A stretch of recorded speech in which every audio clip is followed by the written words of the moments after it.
honor, es un gusto para nosotros poder ser el efecto multiplicador de lo que San Marcos nos dio y tratar y procurar de que los jóvenes que ingresen a la universidad sean jóvenes que se lo merecen, ¿no? Desde el inicio, desde entrar, es reto tras reto, tras reto, tras reto. Probablemente no debería ser tanto, pero así son las circunstancias y nada, se afronta. Un sanmarquino afronta y avanti, ¿no? Ya, eh, tiene una competencia, esto es una competencia, una competencia fuerte, importante entre sus manos, la han asumido al empezar la preparación y bueno, en las competencias siempre ganan los mejores. La idea es justamente que ustedes se conviertan en los mejores estudiantes y puedan alcanzar su vacante. Algunos empezarán en un nivel, otros un poco más arriba, otros un poco más abajo. De eso dependerá cuánto tiempo se tienen que preparar o poner al día para poder afrontar el reto con éxito, pero a no desanimarse, porque esto es parte de la vida y seré reiterativa. eh, Así es, pues, o sea, afrontamos, nos caemos, nos levantamos, seguimos avanti porque tenemos un objetivo y eso nunca hay que perderlo de vista. Bien, chicos, tenemos un curso que solamente tiene 1 hora a la semana, así que no puedo dilatarme mucho en este preámbulo. Sin embargo, sí considero que era mi obligación recordarles que esto es un desafío, ¿no? En su vida, como muchos van a tener, ¿no? Empecemos con lo que es psicología. Para psicología también fue todo un reto seguir adelante porque durante muchos años la psicología no fue reconocida como ciencia. Vamos a ver qué es la psicología primero, ¿no? Habrá pues personas que consideran que no es algo importante. Es más, aún hoy en día, ¿no? 2024, hay gente que considera o que tiene ideas erróneas respecto a lo que es esta disciplina científica. Algunos dicen que es para la gente que está deprimida, que está enferma o que está proclive a lo que es una enfermedad mental. Otros piensan que la psicología no tiene que ver solo con problemas de aprendizaje o tiene que ver con dificultades para gestionar emociones, la violencia, por ejemplo, o para no relacionarse bien con los demás. Pero psicología hay para mejorar, desarrollar. Probablemente empezando por entender mejor lo que está pasando en cada uno de nosotros. Y es así que existen diferentes tipos o áreas dentro de la psicología. Existen diferentes mm, zonas de aplicación para la psicología, tantas zonas como actividades realiza el ser humano, ¿no? Entonces, hay muchas variedades sobre lo que es la psicología y lo que es también las diferentes áreas de aplicación. Eh, si por casualidad en algún momento hubiera algún problema en el pasaje de las diapositivas o interferencia con la comunicación, pueden activar su micro y me lo hacen saber, porque cuando pongo pantalla completa no veo lo que puedan estar escribiendo, ¿no? Estos son los temas que vamos a desarrollar el día de hoy.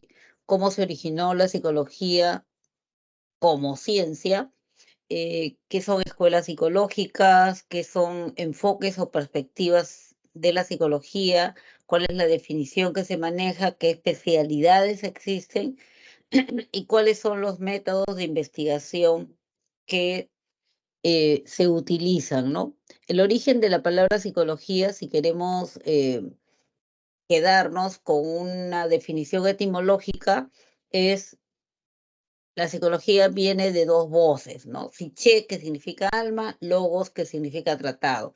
Entonces, la definición etimológica sería, la psicología es el tratado o estudio del alma. ¿M? Y eso, esa definición así etimológica por la sola construcción de la palabra, sí trajo problemas, indudablemente, porque el asunto era, ¿y qué es el alma? ¿No? Es algo etéreo, algo que va y viene, algo que no se puede materializar. ¿Qué cosa es el alma? ¿No?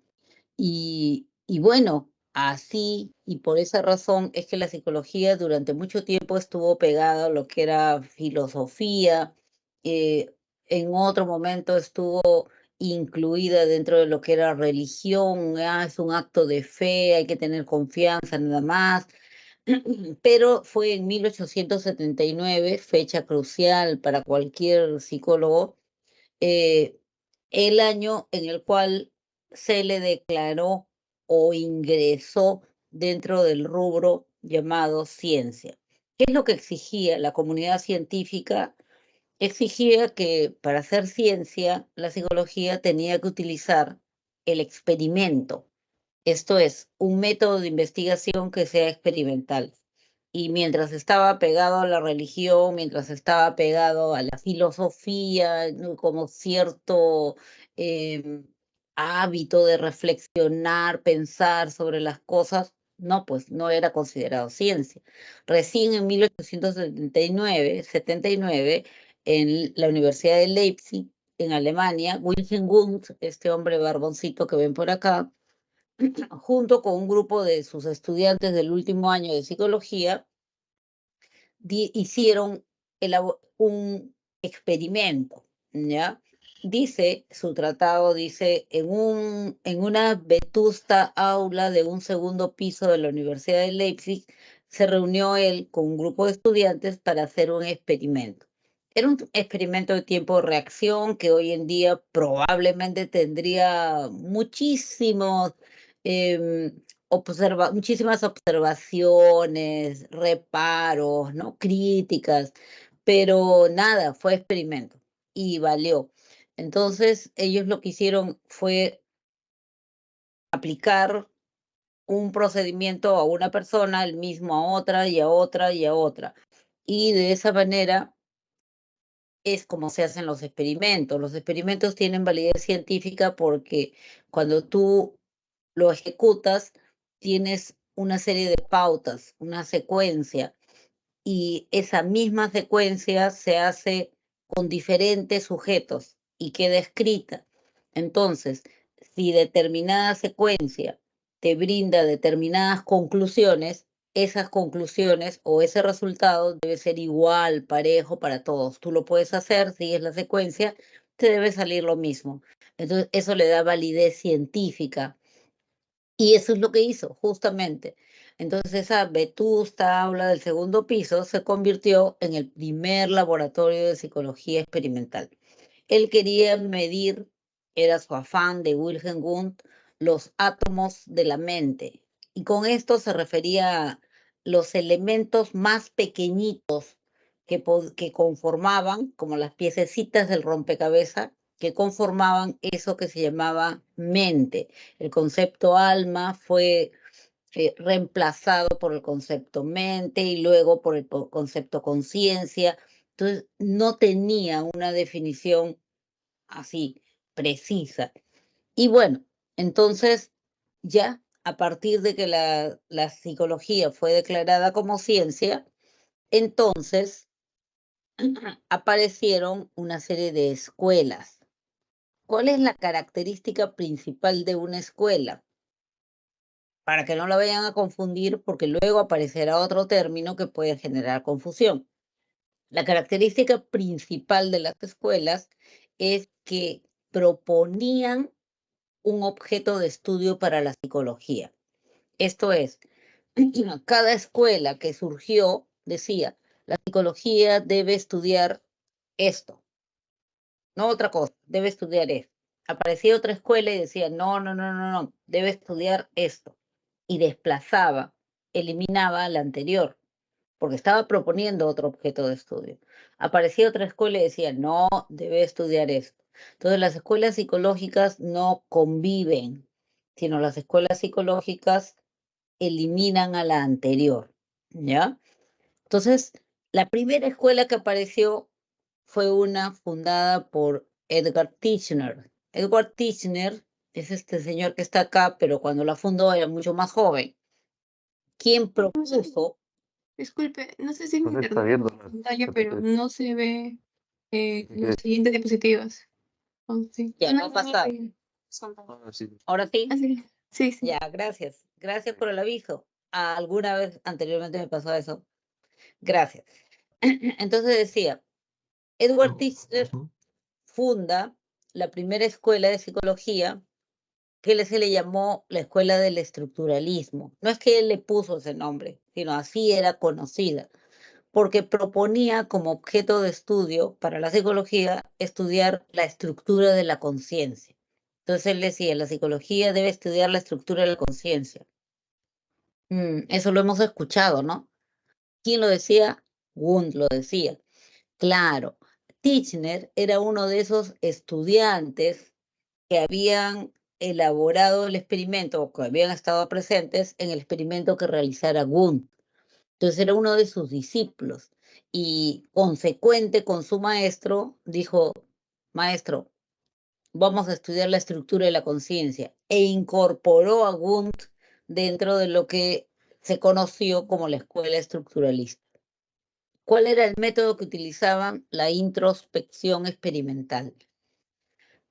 Introspección probablemente es una palabra que no es muy familiar, pero un secretito, así entre paréntesis, cuando ustedes se enfrentan a una palabra que no conocen, una estrategia que ayuda bastante es tratar de separarla en lo que ustedes intuyen, ¿no? O sea, la intuición no es azar. La intuición es un razonamiento velado, o sea, no sabemos cuáles son las piezas que hemos movido, pero hemos razonado. Entonces, bien, yo intuyo que esa palabra está formada por dos raíces, introspección. Cuando digo intro, ¿a qué me suena? Intro, Incorporar. dentro, ¿no? Intro, dentro. Inspección, me suena a inspección, ya. Sí, es correcto. Generalmente acertamos, ¿ya? La introspección es el método a través del cual yo inspecciono, observo dentro de mí. Eso es la introspección. Entonces, Titchener y su escuela, con Wundt incluido, proponían, ¿qué proponían? Utilizaban el método de la introspección experimental. Esto es, cada persona se tenía que observar a sí mismo y decir qué cosa era lo que estaba pensando, qué estaba sintiendo ante tal acontecimiento, qué recuerdos vinieron a su mente, qué imágenes aparecieron en su cabeza.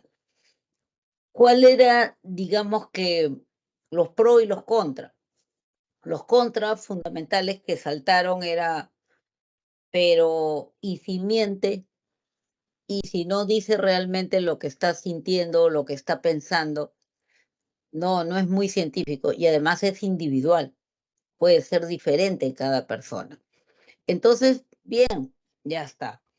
Ese fue su talón de Aquiles, fue su crítica fundamental a la introspección. Sin embargo, ellos estudiaron así, exponían a diferentes personas ante diferentes situaciones y le pedían que remitiera, que reportara, que pensaba, que sentía, y llegaron a la conclusión de que los elementos básicos de la conciencia eran los pensamientos, o sea, lo más chiquitito que podía aparecer en ti ante una situación era un pensamiento o un sentimiento o una imagen. Las imágenes vienen de los recuerdos. Cada vez que yo recuerdo algo, aparece una imagen en mí. Entonces, para los estructuralistas, los elementos básicos de la conciencia, se manejaba el término conciencia, era pensamientos, sentimientos, imagen. ¿Qué se le reconoce a la psicología a la escuela estructuralista como un aporte a la psicología actual el haberle dado estatus científico a la psicología. Me cuestionarán de que no, pero este fue su mérito de este Wundt, claro, pero ¿se acuerdan? Wundt ya estaba incorporado dentro de la escuela estructuralista. Aparece alguien que critica justamente lo que había mencionado y dice, bueno, ya pues así será la estructura de la conciencia, pero ¿acaso no es más importante saber para qué sirve la conciencia? ¿Qué función cumple en nuestra vida? Y a esa escuela, por eso se le conoce como escuela funcionalista.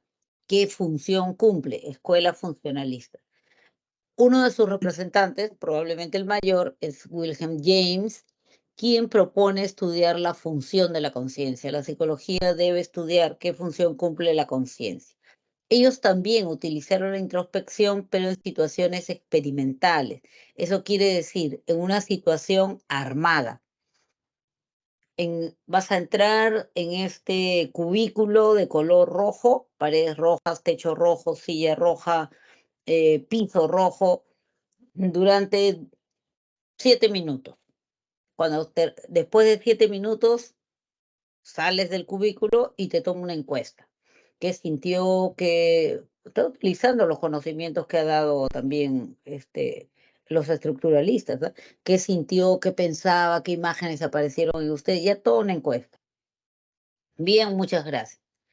El sujeto ve el mismo cubículo rojo, paredes rojas, techo rojo, silla roja, piso rojo, las mismas preguntas, la misma cantidad de tiempo. Sujeto C, lo mismo. Entonces era una situación experimental. Ahora, con todas las respuestas de todos, sacaban como si fuera un promedio, las respuestas consensuales. Y eso es lo que generalizaban. Ellos llegaron a la conclusión de que la conciencia sirve para que el sujeto se pueda adaptar al contexto, a la situación. Entonces dice, ellos, la mayoría se dan cuenta, han pensado tales cosas, han sentido tales cosas porque eso les ayudó a soportar la situación, cuidado los micros, la situación de encierro dentro del cubículo, ¿no? Entonces, para los funcionalistas, la conciencia sirve para que el sujeto se pueda adaptar al mundo. Piensa, siente, recuerda cosas que lo ayudan a mantenerse o a superar la situación que está atravesando. Tiene un sentido utilitario y el aporte que se le reconoce a la psicología actual es el haber empleado este método, ¿no? Que se parece mucho o que dio lugar a la construcción de test. Cuando te aplican un test, te exponen a una situación idéntica a la que son expuestas todos los que les aplican ese test. Ya, eso es una situación estandarizada.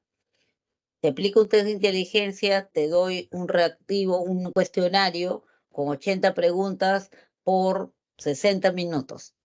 Y luego te corrijo con la misma plantilla, con esta plantilla de respuesta. Le doy a tu compañero el mismo cuestionario con la misma cantidad de preguntas por la misma cantidad de tiempo y le voy a corregir con la misma clave de respuesta. Entonces son situaciones estandarizadas. Entonces, ese es el aporte que se le reconoce a la escuela estructuralista, ¿no? El haber sentado la base para la construcción de test. Luego aparece una escuela, vamos a ser cronológicos y vamos a ver, aparece el psicoanálisis. Tengan cuidado con sus micros, por favor. Traten, a ver, Antesana, tu micro está abierto. Gracias. Gracias. El psicoanálisis, aparece el psicoanálisis. El psicoanálisis estuvo estudiado, desarrollado, defendido por Sigmund Freud. Él proponía que la psicología estudie el inconsciente. ¿Se acuerdan que hemos estado manejando el término conciencia? Pero él era médico y se dio cuenta en su práctica que mucha gente llegaba a consulta, pero que sin embargo no tenía una dolencia física.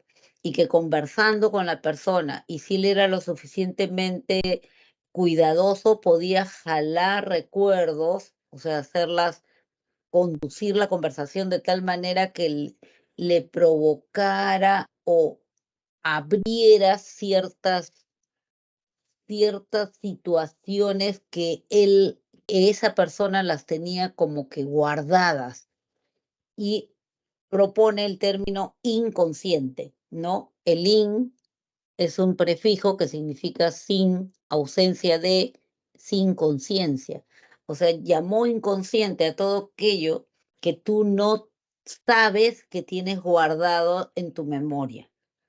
Entonces dice, existe y tiene toda una teoría que propone eso, que vamos a estudiar en alguna de las clases posteriores. Existe un lugar donde está almacenado todos los recuerdos que nosotros no los tenemos conscientes, ¿no? Ahí están los recuerdos infantiles de 0 a 3 años, ahí están los recuerdos traumáticos, ahí están los recuerdos que traes de tu vida intrauterina, es su propuesta. Entonces dice que este inconsciente es el motor, es quien va a orientar tu quehacer, tus reacciones. Hay que estudiar el inconsciente, decía Freud. Y propone, bueno, utiliza él varios métodos: hipnosis, conversaciones guiadas, asociaciones libres. Y se queda con las asociaciones libres que aún hoy se utilizan y que son aquellas que aparecen. Asociación es relación, ¿no es cierto? Libre, de repente hasta debería ir entre comillas, porque según la propuesta de Freud, cuando él te propone ciertos reactivos, o sea, mm, ciertas situaciones imaginarias, ¿no? O palabras, tú asocias con algo que tiene que ver con tu inconsciente. Es como que le tiende una trampa al inconsciente para que aparezca. Por ejemplo, cuando te dan una lista de frases incompletas y te dicen, dime la primera palabra que se te ocurra, así sea absurda, así te parezca que no tiene nada que ver. Todo estaba bien hasta que, y tú tienes que completar con una palabra, rápidamente, ¿no? Cuando fui a la oficina del director, eh, cuando mi papá llegaba a casa, y así te pone, entonces tú vas sacando palabras, y el psicoanalista experto lo que hace es recoge todas las palabras y arma tu perfil inconsciente. ¿Ya? Entonces dice, estos temas tocó más, estos temas los ha evadido, estos temas son reiterativos, etcétera, etcétera.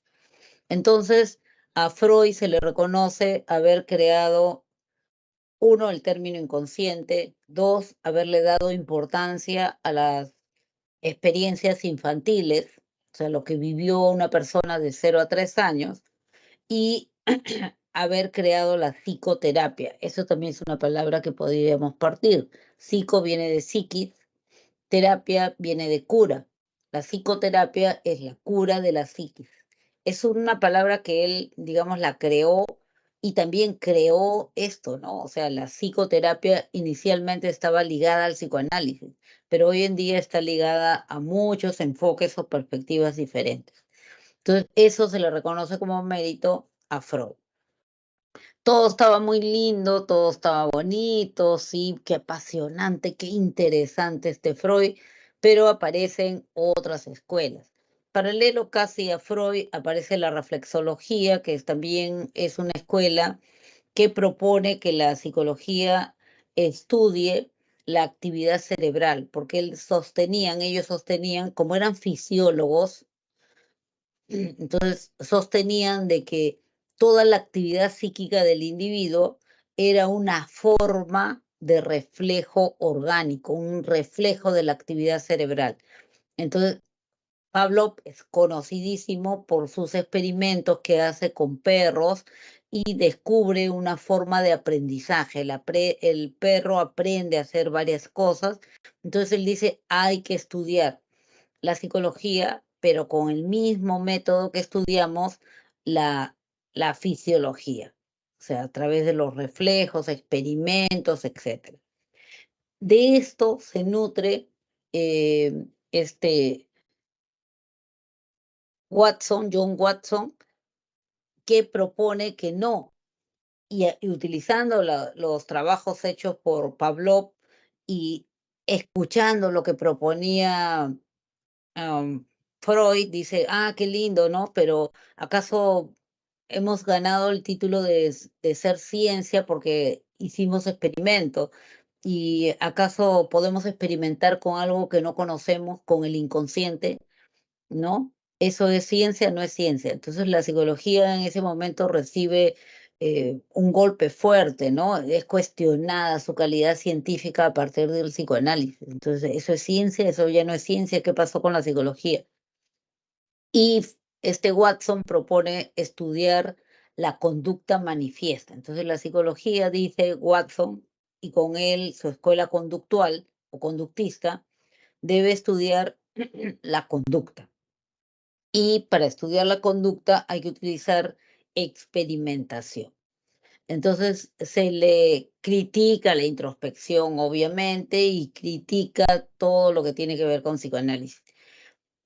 Se convierte en el detractor más fuerte, probablemente, del psicoanálisis, pero se le reconoce, sin embargo, el haber devuelto el estatus científico de la psicología. Cuando apareció Watson con toda su corriente, su escuela, otra vez la comunidad científica aceptó y dijo, sí, ahora sí la psicología volvió por los rumbos y ahora sí sigue siendo ciencia. Mientras tanto, en Alemania, después de toda esta polémica que hubo fuerte entre conductismo y psicoanálisis, trabajaban unos científicos, Wertheimer, Kafka, Kohler, trabajaban sobre lo que son las leyes de la percepción. Ellos proponían que la psicología debería estudiar la percepción. ¿Y por qué?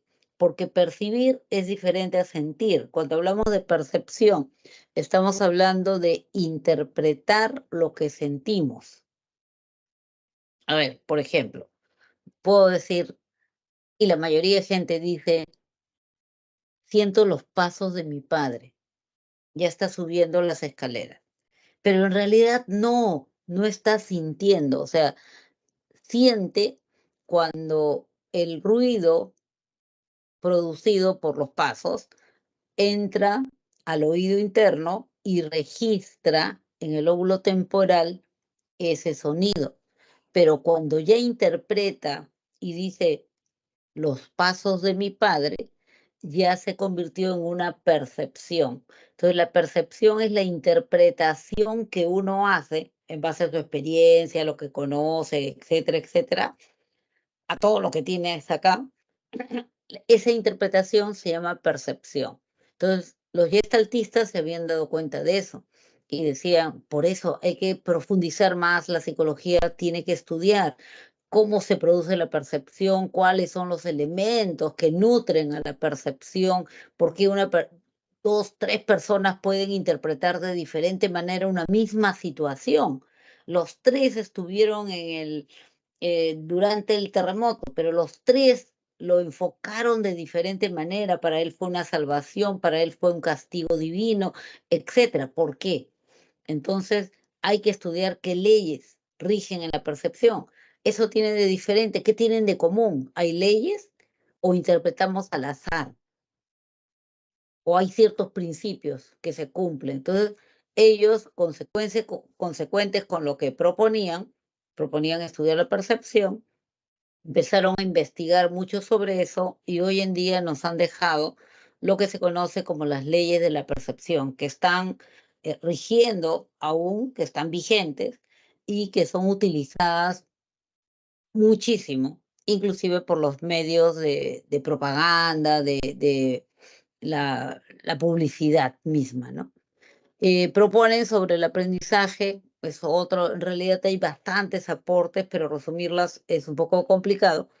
El aprendizaje por insight. El insight es la americanización de una palabra alemana que significa buena forma. Entonces, ellos lo que proponen es que cada vez que aprendemos, lo que sucede en nosotros es que reorganizamos, o sea, otra vez organizamos nuevamente nuestra percepción. ¿Qué quiere decir con esto? Que lo que antes veíamos como importante ya lo dejamos de ver y saltamos otro elemento de la situación misma, ¿no? O sea, lo vemos, entre comillas, lo vemos diferente, porque hemos aprendido. Yo veía unos garabatos en la pizarra, ahora veo unas palabras, porque ya aprendí a leer. ¿Ya? Entonces, eso es un insight. Cuando yo de pronto reorganizo mi campo perceptual y veo las cosas diferentes. Cuando, claro, ¿cómo no me di cuenta? Ahí se produjo un insight.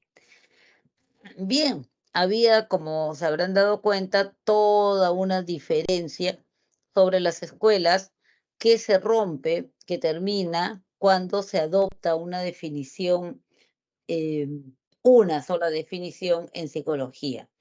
¿Qué es la definición que está vigente? ¿Qué es la definición actual? La psicología es la ciencia que estudia los procesos mentales, conscientes o inconscientes, y el comportamiento. ¿Qué es el comportamiento? Todo lo que yo veo.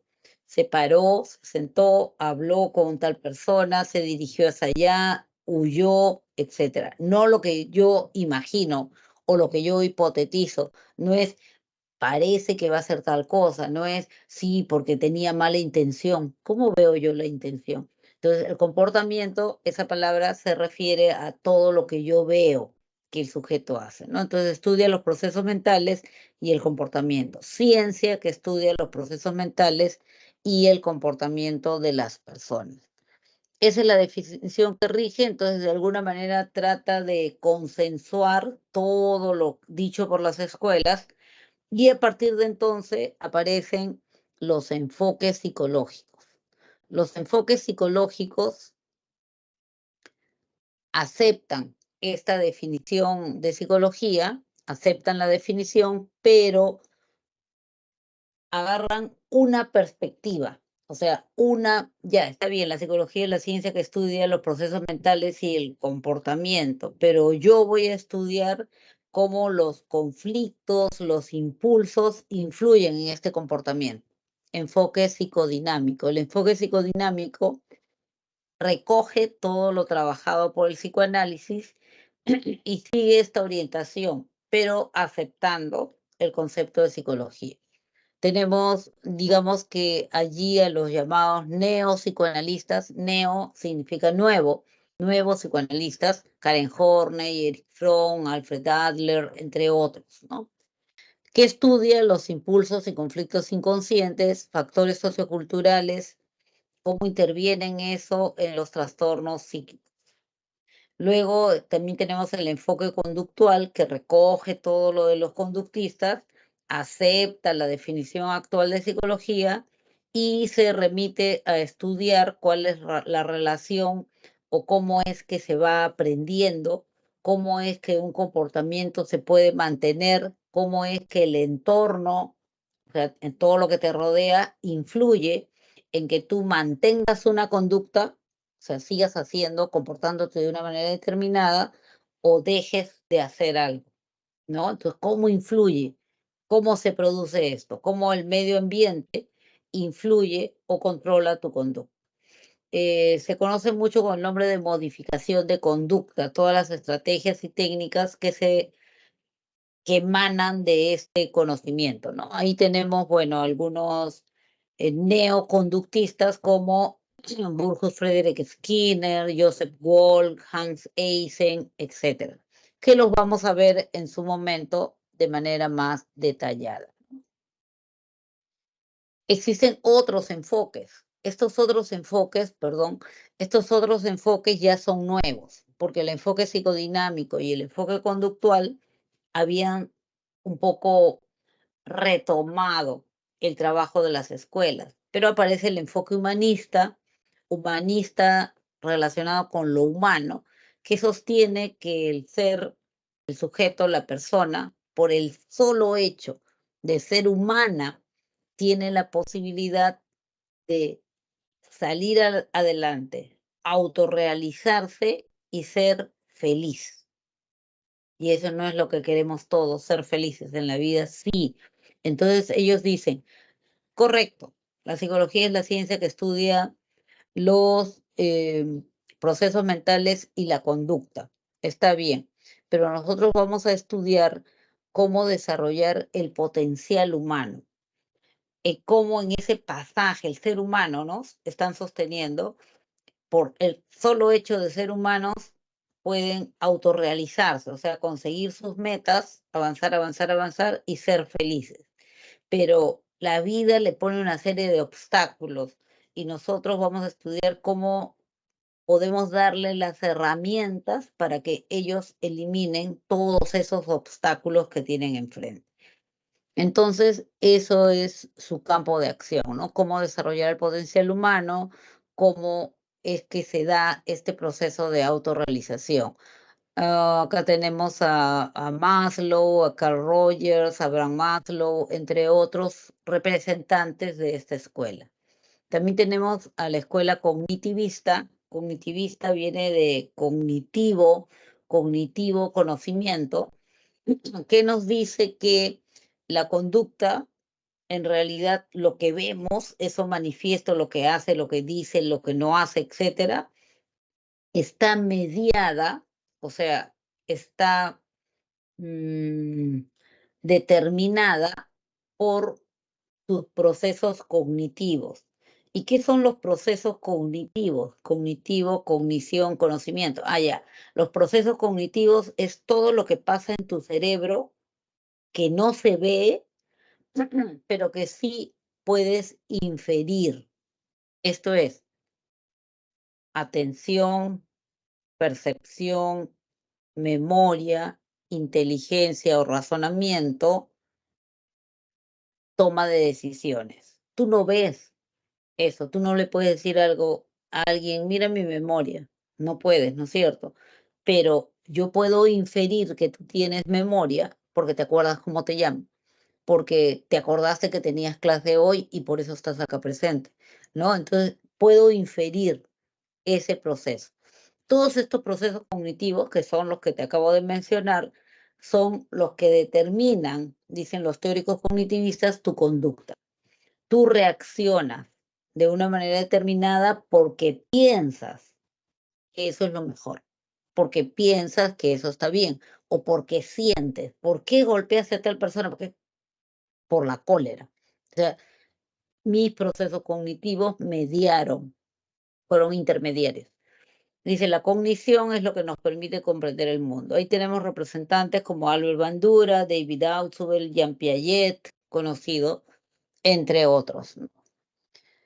Y tenemos un enfoque más, que es el enfoque llamado biopsicológico. Ahí también pueden inferir de qué se trata, ¿no? El enfoque bio viene de biología, psicológico, bueno, de psicología. Es el enfoque que trata de unir estos dos universos. Lo biológico, que tiene que ver con lo psicológico.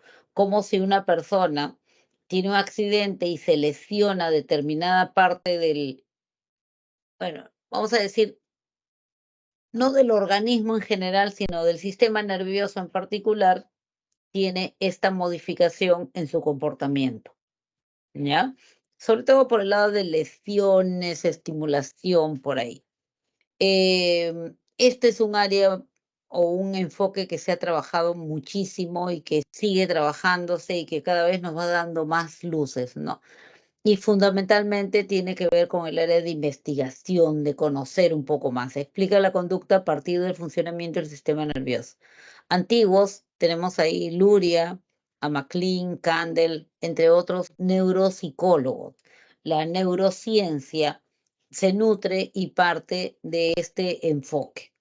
La neurociencia es algo que, está muy trabajado y está muy avanzado actualmente. Y bien, dime. ¿Podría repetir lo que es la escuela reflexología? La escuela reflexológica, y justamente se llama reflexológica por el hecho de que ellos asumen de que el comportamiento psicológico de la persona tiene que ver con los reflejos. O sea, un comportamiento de alguien es algo un poquito más elevado que el reflejo que te golpean la pierna y te golpean la rodilla y levantas la pierna, ya, es un nivel más alto, es una categoría más alta del comportamiento. te hacen tal cosa y tú reaccionas, una reacción. Una reacción psicológica es una forma de reflejo, dicen. Y es lo que propone esta escuela, que estuvo formada fundamentalmente por lo que son fisiólogos, ¿no? Bien, entonces vamos a ver qué áreas de trabajo o investigación tiene la psicología. A grosso modo, existen dos áreas dentro de lo que es la psicología básica y la psicología aplicada. ¿Qué es la psicología básica? La psicología básica es la psicología teórica. Entonces, todas las investigaciones que se hacen para descubrir relaciones, conocimientos y dar leyes o principios de psicología forman la psicología básica, ¿ya? Investiga y produce conocimientos nuevos sobre los principios, las leyes, las reglas de los procesos psicológicos básicos. Por ejemplo, si una actividad es seguida por un evento agradable, el sujeto va a tendencia a repetir la actividad. Si cada vez que traigo buena nota me dan una propina, entonces yo voy a mi tendencia va a ser a traer buenas notas, pues me gusta la propina. Es una ley, la ley del reforzamiento. Está dentro de la psicología básica. Todo lo que son leyes, principios. No dice en qué momento, no dice qué tipo de persona, no dice en qué situación, solamente está la ley. Cuando tú aplicas esa ley a un área determinada de tu vida, estás haciendo psicología aplicada. Si yo aplico esta ley que les acabo de mencionar del reforzamiento al deporte, por cada gol les vamos a pagar tanto, entonces estoy haciendo psicología deportiva.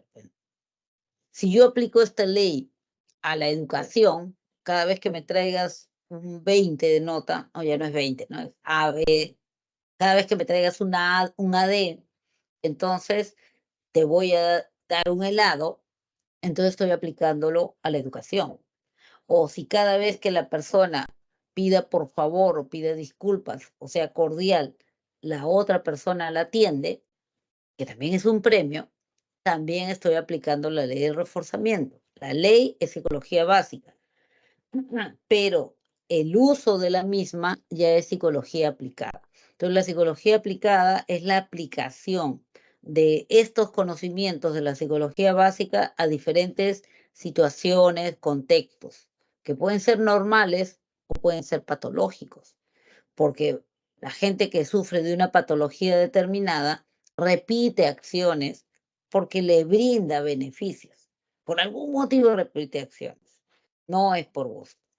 Este que está acá abajo es el símbolo de la psicología. Pues bueno, obviamente el símbolo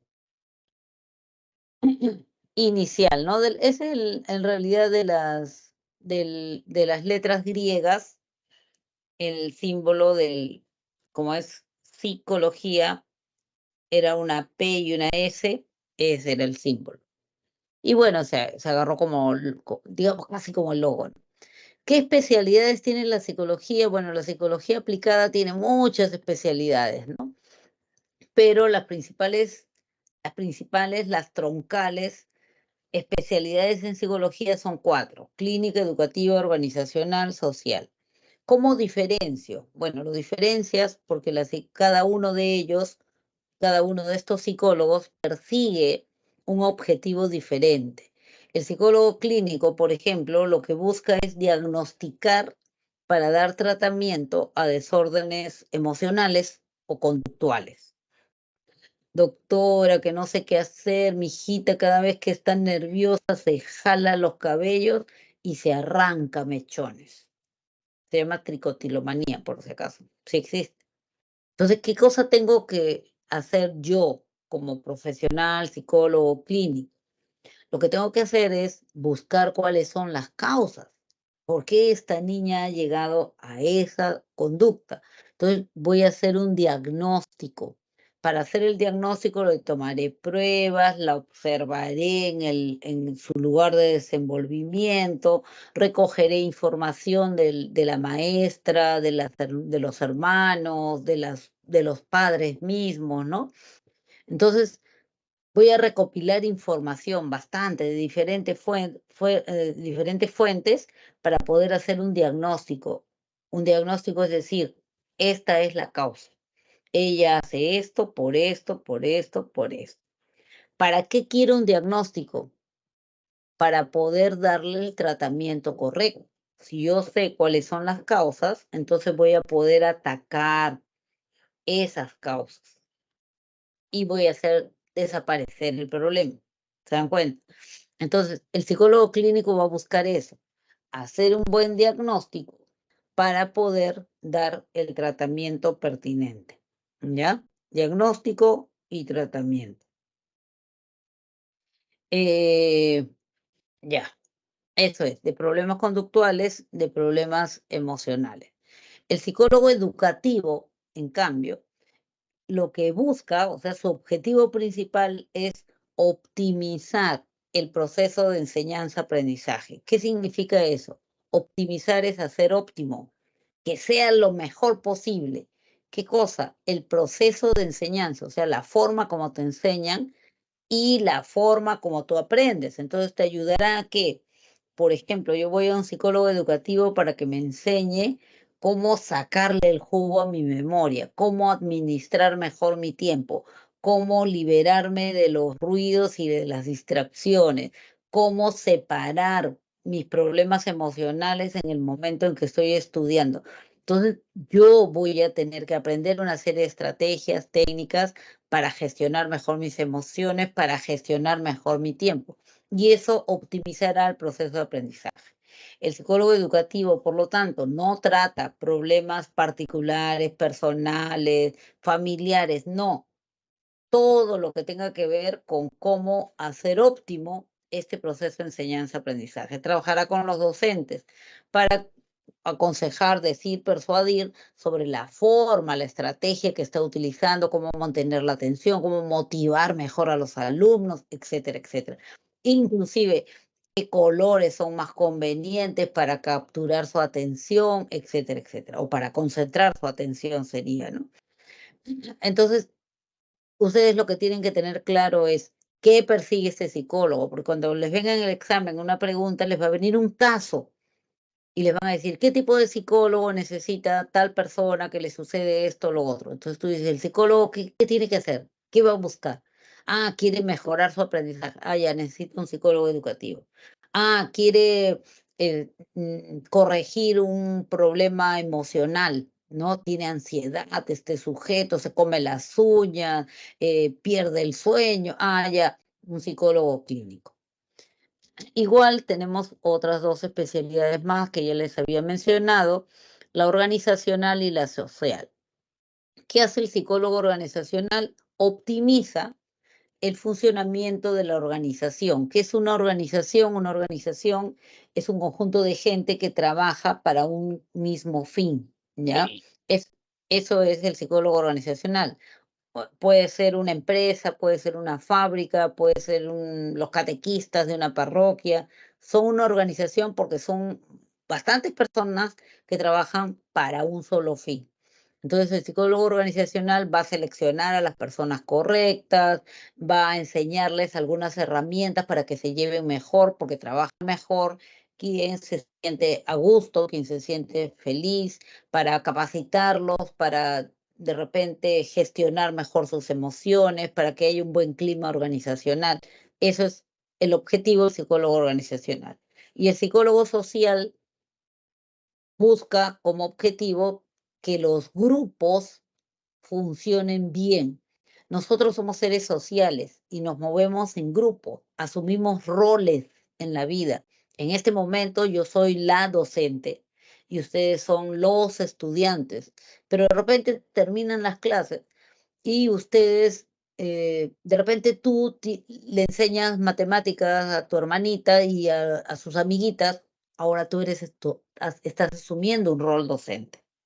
O de repente yo por la noche me voy al doctorado, entonces yo estoy asumiendo ahora el rol de estudiante. ¿Se dan cuenta? Entonces, en la vida vamos asumiendo roles. Cada rol llega con una serie de comportamientos. Cuando yo soy estudiante, estoy atenta, reconozco la, mm, la autoridad y el mayor conocimiento que tiene la otra persona, ¿no? Y acepto eso. Cuando soy docente, mi rol es diferente. Sé que debo tener más tolerancia, más paciencia, más versatilidad, etc. Entonces, el psicólogo social lo que hace es eso: descubrir, investigar y utilizar las leyes de los grupos sociales para poder realizar intervenciones en grupos, en grupos. Por ejemplo, diferente será dictar una charla a un grupo de madres gestantes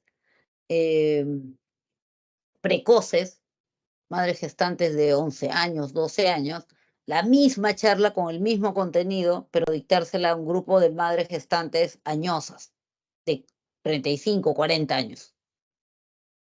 Diferentes, pues, porque son personas diferentes. Son grupos sociales diferentes y cada uno tiene un rol diferente.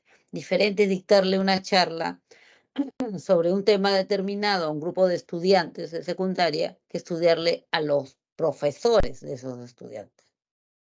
¿Se dan cuenta? Entonces el psicólogo social lo que busca es eso, es conocer y aplicar las leyes de los grupos sociales, de los roles, para poder realizar intervenciones que sean óptimas. Existen otras especialidades dentro de la psicología aplicada, sobre todo, como psicología del desarrollo, que es más que nada una psicología de investigación para psicología básica. La psicología de parejas, se trabaja muchísimo ahora en eso. Psicología gerontológica, psicología forense, psicología del marketing, psicología cognitiva, psicología deportiva, psicología de la salud y otras especialidades más que se van desarrollando en la medida en que el ser humano va desarrollándose más dentro de un área determinada de la vida. ¿Qué métodos de investigación utiliza? Profesor, Hay tres, perdón, estamos hablando juntos. ¿cuál es la función de la psicología gerontológica? Gerontológica viene de geronto mayor, del adulto mayor. Tiene Gracias. toda una forma de pensar diferente, unas necesidades diferentes. Es una especialidad. Hoy en día, felizmente, bien eso, ¿no? Porque estaban muy abandonados. Decía, los métodos de investigación que se utilizan en psicología, que tienen que ser métodos científicos, básicamente son tres: descriptivo, correlacional, experimental. Método descriptivo es justamente eso, describe. Se utiliza mayormente cuando uno recién va a investigar un tema sobre el cual no hay mucho. Entonces, lo primero que yo tengo que hacer es observar, registrar. Registrar significa anotar, escribir, ¿no? Se observan las situaciones generalmente en situaciones naturales, pero no significa que me voy a ir al bosque, a la naturaleza, no, sino donde se da. Viene la mamá y me dice: doctora, que mis hijos se pelean todo el día, que no hay momento en que no estén saloneándose, gritándose, molestándose, no sé qué hacer. Probablemente si los cito a consulta van a ser dos angelitos. Entonces tengo que ir y observarlos en su casa. ¿Para qué? Para poder determinar cuáles son las causas o cuál es la situación que está motivando esta trifulca permanente, ¿no? Entonces, observar hechos, situaciones, sucesos en ambientes naturales significa en donde se da. Si es un problema del muchacho que de repente molesta mucho en la clase, tengo que ir, sentarme al fondo del aula y observarlo una semana por lo menos, ¿no? Por el primer día van a estar santitos todos, segundo día se van a ir adaptando a mí, pero después ya van a ser más naturales. El investigador usa un registro de observación. Hay diferentes formas para registrar. Un ejemplo, características de la violencia de género en Ayacucho. Me tengo que ir y ver cuáles son las características de la violencia en ese contexto determinado. La investigación correlacional lo que trata es de descubrir qué variables, una variable es cualquier situación, elemento o hecho que puede tener diferentes medidas, puede variar, ¿no? ¿Qué variables se mueven juntas? O sea, cuando una se eleva, la otra también se eleva. Cuando una baja, también baja. Entonces tengo que descubrir. Se examina la relación entre variables, dice, pero no hay una relación causal entre ellas. No es de que esta subió porque esta subió, no, sino que generalmente se da juntas. La explicación es de que en la mayoría de casos ambas pertenecen a un universo más grande. Pero bueno, la idea es descubrir cuáles tienen esta correlación. La relación entre la cantidad de palabras aprendidas y el nivel de comprensión lectora escolares de Piura. Ya, bueno, es un título, un ejemplo de una investigación, ¿no? Correlacional. Y el más utilizado, obviamente, el método experimental. En el método experimental sí trato yo de buscar una relación causal. Relación causal es relación causa-efecto. Allí sí, cuando utilizo método experimental, yo quiero descubrir cuál es la causa, cuál es el efecto. Y para eso manipulo la variable causa, ¿ya? Yo manipulo la causa. A esta causa le llamo variable independiente. Independiente porque está relacionada con mi objetivo, ¿no? Con lo que yo quiero hacer. Y al efecto, el efecto se llama variable dependiente. En psicología, generalmente lo que hacemos cuando trabajamos con personas y queremos probar algo es, primero construye una hipótesis. Una hipótesis es una suposición. Yo digo, cada vez que pasa esto, sucede esto otro. Esa es mi hipótesis de trabajo. Entonces yo la quiero comprobar. Para eso armo dos grupos. Un grupo llamado experimental, donde voy a aplicar mi variable, y otro grupo que llamo de control, donde no aplico nada, simplemente observo y comparo. Acá hay un ejemplo, dice, aplicación del programa de enseñanza X. Yo sostengo, mi hipótesis es que el programa de enseñanza X va a mejorar las habilidades. ¿Perdón? Se quedó en la PPT de descriptivo y correlación. A ver, a ver, a ver. Ya, ahora sí. Ya. Solo parece eso. O es mi internet, creo, no sé. Sí se ve Oh, la pantalla normal, profesora. investigación experimental. Sí. Grupo experimental, grupo de control. Eso es generalmente lo que hacemos. O sea, armamos un grupo que solamente va a servir para controlar, para supervisar de que estoy haciéndolo bien. Entonces, en el grupo experimental, yo aplico el programa. Entonces, yo digo, este programa, mi hipótesis, el programa de enseñanza X va a mejorar las habilidades sociales de los alumnos. Reúno a los alumnos, se dan cuenta, los alumnos tienen que ser lo más parecidos posibles. Ya, en edad, en sexo, en cantidad, todo. Ya, le aplico el programa. Esa es mi variable independiente, o sea, mi causa, según mi hipótesis. Y después de un tiempo, mido otra vez las habilidades sociales para ver si mejoraron. En el grupo de control, yo no voy a hacer eso. En el grupo de control lo que voy a hacer es, mido cuánto es su habilidad social inicial, debe ser parecida a la del grupo experimental, no aplico el programa de enseñanza X y luego, al mismo tiempo, aplico la medición de sus habilidades sociales. Después de la misma cantidad de tiempo que la vez anterior, voy a medir a ver si sus habilidades sociales mejoraron o no mejoraron. Entonces aquí mido, sí mido. Y si la diferencia es significativa, entonces voy a decir, ellos están más hábiles porque han recibido mi programa de enseñanza. Se comprueba mi hipótesis. Ellos no han aumentado mucho. La diferencia entre estos dos resultados es significativa, o sea, es importante. Entonces, quiere decir de que sí, pues tiene razón. La única variación era de que estos recibieron el programa, estos no recibieron el programa, entonces mi programa de habilidades sí se cumple. En este caso, en esta imagen, sí se está demostrando que el programa de habilidades, que es el ejemplo, sí ayudó a mejorar las habilidades sociales. Es una forma de investigar que se utiliza mucho. Bien, chicos, estamos raspando la hora. Sí, acá tenían 3 ítems, pero voy a preferir darles la clave de respuestas completas para que ustedes puedan revisarlos, ¿ya?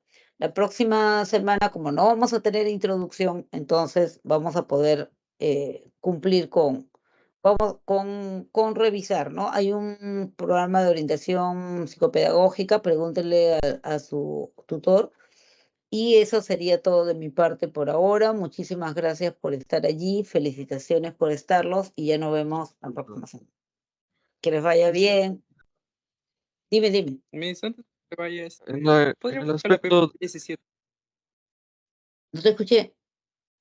en el aspecto de correlacional, cuando dice las variables, necesariamente esas variables tienen que ser dependientes o independientes, o puede ser cualquier No, variable. solo hay variable dependiente e independiente en el método experimental. En las correlacionales ninguna depende, solamente son coincidentes, coinciden nada más. Y tú tienes que descubrir, qué cosa está relacionado con tal, qué variables están relacionadas y se mueven siempre juntas, pero ninguna depende de la otra. ¿Sí? Les dejo, nos Puede vemos. ser independiente de dos variables, se puede decir experimentales, no deben ser, se puede decir solo Yo coincidentes. investigo y trato de descubrir, analizando los resultados, qué variables siempre se mantienen. O sea, siempre que esta está arriba, esta también está arriba. Siempre que esta está abajo, también está abajo. En todas las pruebas me ha salido igual, de todos los chicos. Quiere decir que están correlacionadas, pero no depende una de la otra. Ok, gracias. Bien, nos vemos. Chao, antes que me odien.